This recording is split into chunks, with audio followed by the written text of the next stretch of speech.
Breaking news. బంగ్లాదేశ్లో మళ్లీ పెద్ద ఎత్తున అల్లర్లు చెలరేగాయి. బంగ్లాదేశ్ మళ్లీ అట్టుడుకుపోతున్న పరిస్థితి కనిపిస్తోంది. పెద్ద ఎత్తున అల్లర్లు చెలరేగాయి. బంగ్లా బంధు షేక్ ముజిబుర్ రెహమాన్ ఇంటిపై దాడికి పాల్పడ్డారు నిరసనకారులు. ఆ ఇంటికి నిప్పు పెట్టారు ఆందోళనకారులు. బంగ్లాదేశ్లో మళ్లీ ఆందోళనకారులు రెచ్చిపోతున్న దృశ్యాలు ఆర్టీవీ స్క్రీన్ పైన చూస్తున్నాం. బంగ్లాదేశ్ ఎప్పటికీ అట్టుడుకుతూనే ఉంది. బంగ్లాదేశ్లో ఆందోళనకారులు పెద్ద ఎత్తున రెచ్చిపోతున్న దృశ్యాలు మనం చూస్తున్నాం. షేక్ ముజిబుర్ రెహమాన్ ఇంటిపై దాడికి పాల్పడి అక్కడ నిప్పు పెట్టారు. వందలాది మందిగా ఆందోళనకారులు అక్కడికి వచ్చే ఇంటిని చుట్టుముట్టే ప్రయత్నం చేశారు. మహమ్మద్ యూనస్ ప్రభుత్వానికి వ్యతిరేకంగా చేసిన వ్యాఖ్యలపై నిరసన వ్యక్తం చేస్తూ ఇంటికి నిప్పు పెట్టిన దృశ్యాలు కూడా మనం చూస్తున్నాం. బంగ్లాదేశ్ ఏ విధంగా అట్టుడికిపోయిందో మనం గతంలో చూసాం. పెద్ద ఎత్తున హింస చెలరేగింది. అక్కడ హిందువులపై కూడా దాడులు జరిగాయి. పెద్ద ఎత్తున బంగ్లాదేశ్ నుంచి భారత్కి వలస వచ్చేశారు. ఇప్పుడు మరోసారి బంగ్లాదేశ్లో అల్లర్లు చెలరేగాయి. షేక్ హసీనా ప్రసంగంపై నిరసనకారులు రెచ్చిపోయారు. నిరసనకారుల హింసపై షేక్ హసీనా స్పందించారు. భవనాలు కాలిస్తే చరిత్ర కాలిపోదు అని షేక్ హసీనా అంటున్నారు. పదవి కోల్పోయిన తర్వాత షేక్ హసీనా భారత్లో ఆశ్రయాన్ని పొందుతున్నారు. భారత్ సాయంతోనే బంగ్లాకు విముక్తి సాధించింది. బంగ్లాదేశ్ విముక్తిని సాధించడానికి భారతే సహాయం చేసింది. ఇప్పుడు బంగ్లాదేశ్లో అల్లర్లు ఏ విధంగా చెలరేగుతున్నాయి మన ఆర్టీవీ స్క్రీన్ పైన చూడొచ్చు. బంగ్లాదేశ్లో చోటు చేసుకున్న అల్లర్లపై మరింత సమాచారం మా ప్రతినిధి సచిన్ అందిస్తారు. సచిన్, మరోసారి బంగ్లాదేశ్ అట్టుడుకుతున్న పరిస్థితులే కనిపిస్తున్నాయి. కొన్ని నెలల క్రితం బంగ్లాదేశ్ ఏ విధంగా అట్టుడుకుపోయిందో మనం చూసాం. ఇప్పుడు మరోసారి బంగ్లాదేశ్లో అల్లర్లు చోటు చేసుకోవడానికి కారణం ఏంటి? ఎటువంటి పరిస్థితులు అక్కడ చోటు చేసుకుంటున్నాయి? రోహిత్, ఇంట్రెస్టింగ్, ఇక్కడ షేక్ హసీనా తన కార్యకర్తలను ఉద్దేశించి మాట్లాడేందుకు ఒక ఆన్లైన్ ప్రోగ్రామ్ ని రెడీ చేస్తున్నారు. ఈ ఇన్ఫర్మేషన్ అనే తర్వాత విపక్షాలు కూడా ఒకసారిగా ఎగ్జాక్ట్ గా ఏం జరిగిందనే అంశానికి సంబంధించి బంగ్లాదేశ్ కూడా దీన్ని రీసెర్చ్ చేసే ప్రయత్నం చేస్తోంది. కానీ మనకంటున్న సమాచారం, దాంతోపాటు కొన్ని ఇంటర్నేషనల్ ప్లాట్ఫామ్స్ చెప్తుందని ప్రకారం, ఇంటర్నేషనల్ అవుట్లెట్స్ చెప్తుందని ప్రకారం, మరీ ముఖ్యంగా షేక్ హసీనా ఇక్కడ ఒక ప్రోగ్రామ్ ఏర్పాటు చేస్తున్నారు. ఈ ఏర్పాటు చేస్తున్న సందర్భంలో ఇన్ఫర్మేషన్ నాటి విపక్ష పార్టీలకు చెందింది. ఈ నేపథ్యంలోనే షేక్ హసీనా పార్టీ సంబంధించి స్టూడెంట్ వింగ్ ఉంటుంది, దాని పేరు ఛాత్ర లీగ్ అంటారు. ఈ ఛాత్ర లీగ్ అనేది ఒక ఆన్లైన్ ప్రోగ్రామ్ ని ఏర్పాటు చేయాలని చెప్పి అనుకుంది. దీనికి అరౌండ్ 9 o'clock కి ఈ ప్రోగ్రామ్ ని ప్లాన్ చేస్తున్నారు వాళ్ళు. సో ఇక్కడ ఈ కార్యక్రమంలో షేక్ హసీనా కూడా తన ఆన్లైన్ వేదికగా తను మాట్లాడాల్సి ఉంది. మరికొద్ది సేపట్లోనే ప్రారంభం అవుతుంది అనుకుంటున్న సందర్భంలో ఈ కార్యక్రమం ఇన్ఫర్మేషన్ తెలిసిన విపక్ష పార్టీలు కాదు, లేకపోతే మరి ముఖ్యంగా కొంతమంది నిరసనకారులు, కొంతమంది నిరసనకారులు బుల్డోజర్ ప్రదర్శనకు వాళ్ళు కాల్ ఇవ్వడం జరిగింది, వాళ్ళు పిలుపునివ్వడం జరిగింది. అయితే 9 గంటలకి ఇటు షేక్ హసీనా ఆన్లైన్ మీటింగ్ ప్రారంభం కావాల్సి ఉండగా దానికన్నా ముందు ఒక గంట ముందే ఇటు వ్యతిరేక ఉద్యమానికి సంబంధించి, అంటే వివక్ష వ్యతిరేక ఉద్యమానికి సంబంధించి కన్వీనర్ హస్నత్ అబ్దుల్లా ఈయన పిలుపు ఇచ్చారంటూ కూడా కొన్ని ఇంటర్నేషనల్ అవుట్లెట్స్ చెప్తున్నాయి. దీంట్లో వందల మంది నిరసనకారులు పాల్గొనడం జరిగింది. వీళ్ళందరూ కూడా పారడు సుత్తులతోని ధాన్మండి 32లో ప్రవేశించారు. ధాన్మండి 32 అంటే కనుక షేక్ ముజిబుర్ రెహమాన్ నివాసం గురించి అంటూ కూడా మాట్లాడుతూ ఉంటారు. ఇక్కడ ఏం జరిగిందంటే ఆందోళనకారులు ముందు షేక్ ముజిబుర్ రెహమాన్ చిత్రాలను పూర్తిగా ధ్వంసం చేసేస్తారు అక్కడ. దాంతో పాటు వాటికి సంబంధించి రాత్రి 9:30 ఆ ప్రాంతంలో భవనానికి చేరుకున్నారు. భవనానికి చేరుకుని నిప్పు పెట్టారు. ఆ తర్వాత ఒక క్రేన్, ఒక ఎక్స్కవేటర్ కూడా అక్కడికి చేరుకున్నాయి. అర్ధరాత్రి అరౌండ్ 2 గంటల టైంలో భవనానికి సంబంధించి కొంత భాగాన్ని వాళ్ళు ధ్వంసం చేసేస్తారు. మనం మాట్లాడుకునే పారలు సుతులతో వెళ్లారు. దాంతో పాటు బుల్డోజర్లు తీసుకువెళ్లారు. క్రేన్ అలాగే ఎక్స్కవేటర్స్ కూడా తీసుకెళ్లడం జరిగింది. వాళ్ళంటుంది ఏంటంటే కనుక ఆ మ్యూజియం గా ఉన్న ఆ ఇల్లు ప్రస్తుతానికి ప్రత్యేకగా మారింది, అందుకనే మేము దాన్ని ధ్వంసం చేస్తున్నాం, తగలబెట్టేస్తున్నాం అంటూ కూడా వాళ్ళు అక్కడ నిరసనకారులు మాట్లాడిన సందర్భంలో విజువల్స్ చూస్తే కనుక ఎక్కడ షేక్ హసీనా కావచ్చు, అక్కడ ప్రభుత్వానికి వ్యతిరేకంగా మీ గలాన్ని విప్పండి అంటూ షేక్ హసీనా సోషల్ మీడియాలో ఇచ్చిన పిలుపుతోనే వాళ్ళందరూ రెచ్చిపోయారా ఇప్పుడు?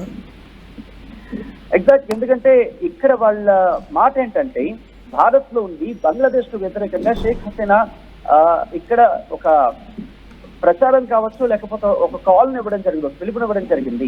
దాన్ని మేము నిరసిస్తున్నామని చెప్తున్నారు.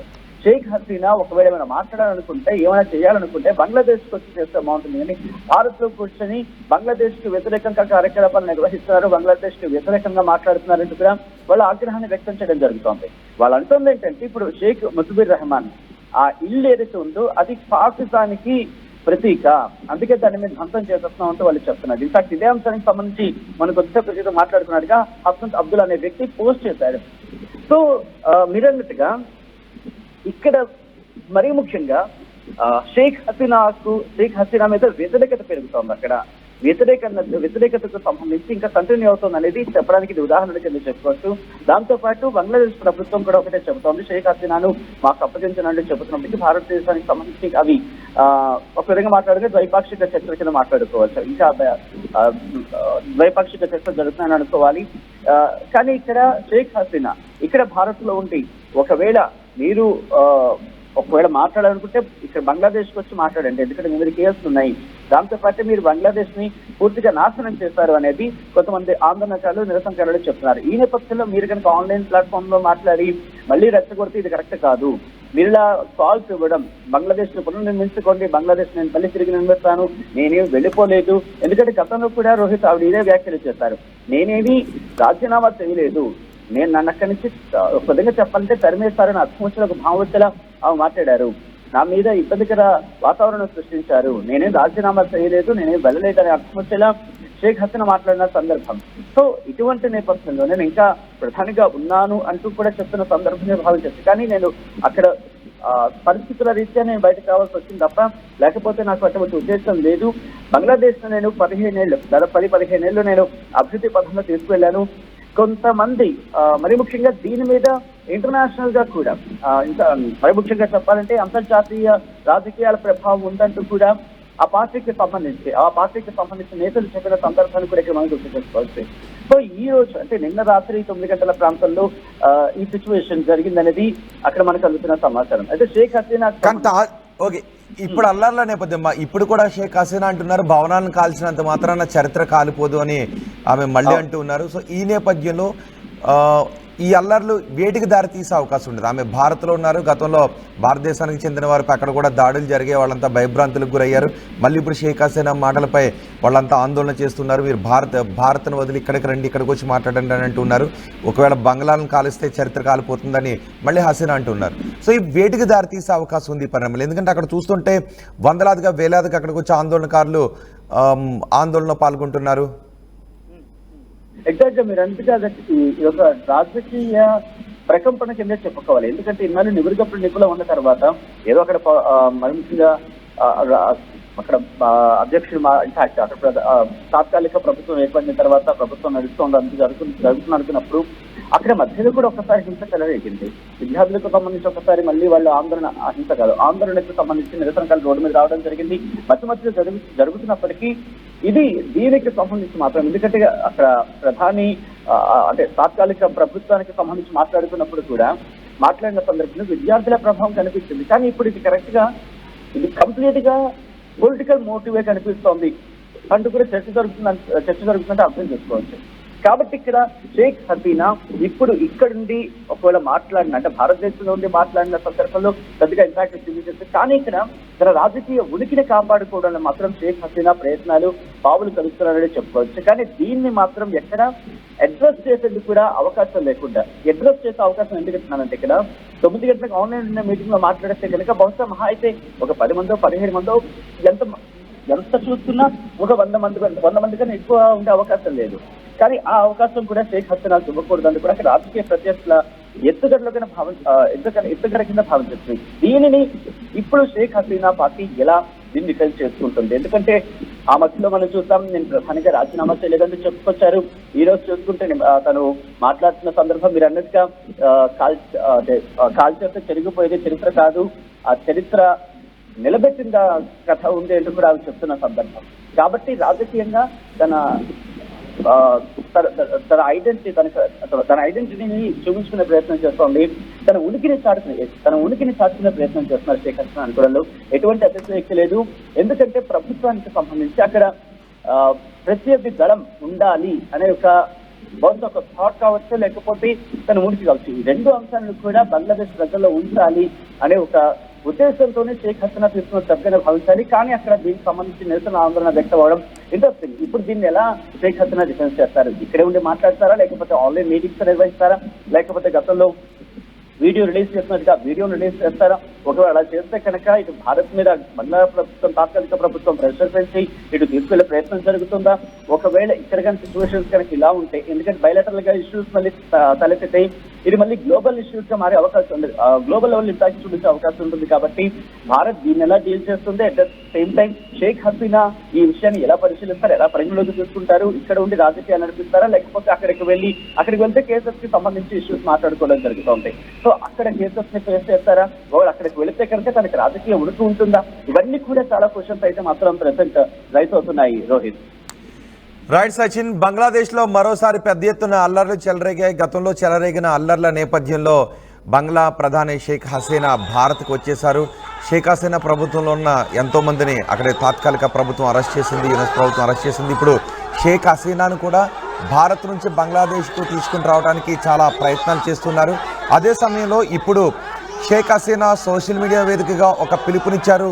అక్కడ బంగ్లాదేశ్ తాత్కాలిక ప్రభుత్వానికి వ్యతిరేకంగా మీ గళాన్ని విప్పించాలి అని తన మద్దతుదారులకు, తన పార్టీ నాయకులకు పిలుపునివ్వడంతో ఒక్కసారిగా యునస్ మద్దతుదారులు పెద్ద ఎత్తున ఆందోళన చేపట్టారు. పెద్ద ఎత్తున ముద్బీర్ భవనం దగ్గరకు వచ్చి అక్కడ తగలబెడుతున్న దృశ్యాలు కూడా మనం చూస్తాం. ఇటుకలు కూడా చేత్తో పట్టుకున్నారు. ఇటుకలు కూడా చేత్తో పట్టుకుని ఆ భవనం వైపు విసురుతున్నారు. ఆ భవనాన్ని తగలబెట్టేసిన దృశ్యాలు మనకి కనిపిస్తున్నాయి.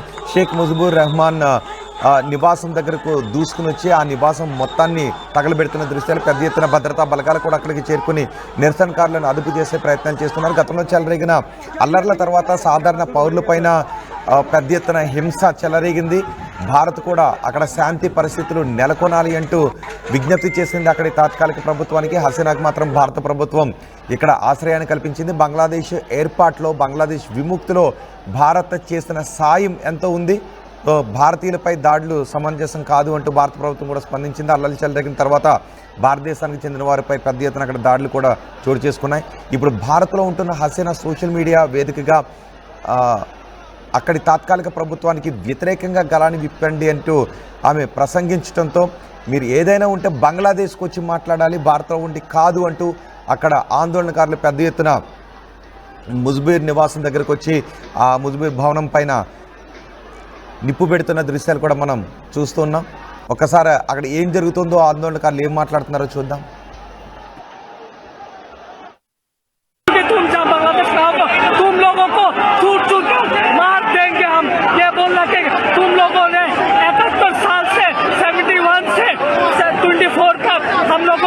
बांग्लादेश के ऊपर अत्याचार, बहुत अत्याचार कर रहे हैं, निर्मम से अन्याय भावे तुम लोग के सब लोगों को मारा है, ये हम नहीं देख सकते।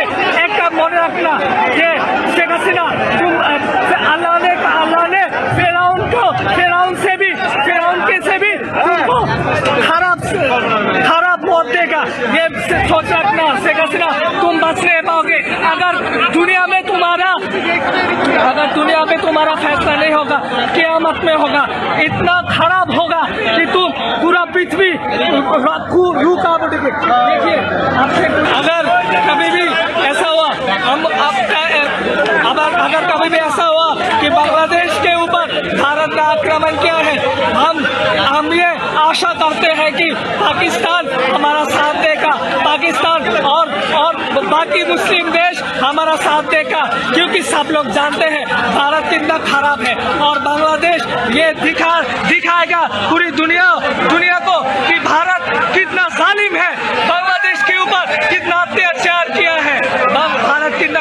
हम ये सारे जन्म ध्यान रखें कि भारत हमारा शत्रु था, दुश्मन था, ये हम कभी भी नहीं भूल सकते। 71 साल भारत कहा था कि हमने बांग्लादेश को हेल्प किया था, पर ये भूल था। भारत ने सिर्फ उनका स्वार्थ, इनका लोभ के लिए, उनका स्वार्थों के लिए उन लोगों ने बांग्लादेश को हेल्प किया था, ये हम ध्यान रखेंगे। उन लोगों ने कहा था कि पाकिस्तान खराब है, पाकिस्तान के विरुद्ध हम युद्ध कर रहे हैं क्योंकि तुम बांग्लादेश को हम मुक्ति करना चाहते, पर ये भूल था। भारत अपने